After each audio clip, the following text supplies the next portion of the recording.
My name's Nick Hodges. I'm the father of Bodie Hodges, who passed away in May 2012 following a choking accident.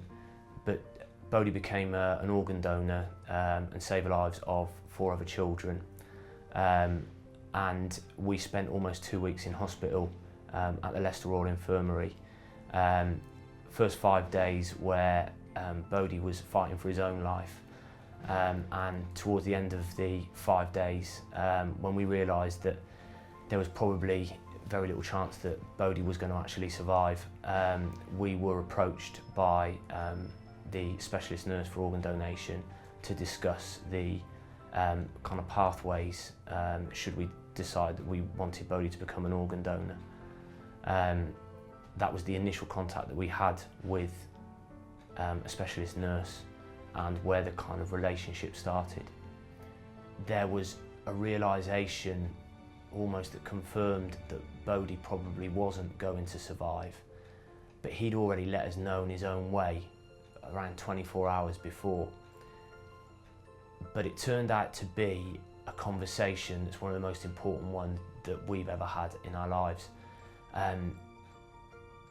It made us realise that there was something good that could come out of a terrible, terrible situation. The specialist nurse was absolutely fantastic, incredibly supportive, explained absolutely every step of the way, and she continually reassured us that if we ever changed our mind, we would be able to.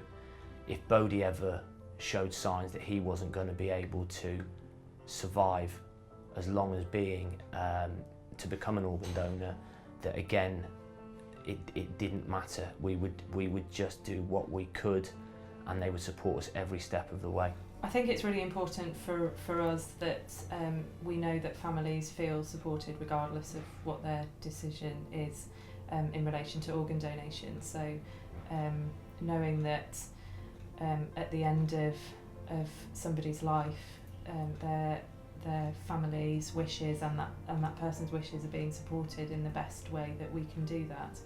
So we came up with the idea of setting up a charity in his name, the Bodie Hodges Foundation, and we had 2 main aims. The one was to promote the Organ Donor Register, and the other part was to try and raise money to buy a holiday home for families who had been bereaved of a child. But during that last week, even though he was being kept alive by a life support machine, it was his character, his spirit, which was driving him forward. But on that day when we finally said goodbye to Bodie for the last time, I went to bed that night and I managed to raise a little smile on the way to bed, thinking that because of Bodie, there was children and families and communities that day who just had the best piece of news that they could ever have.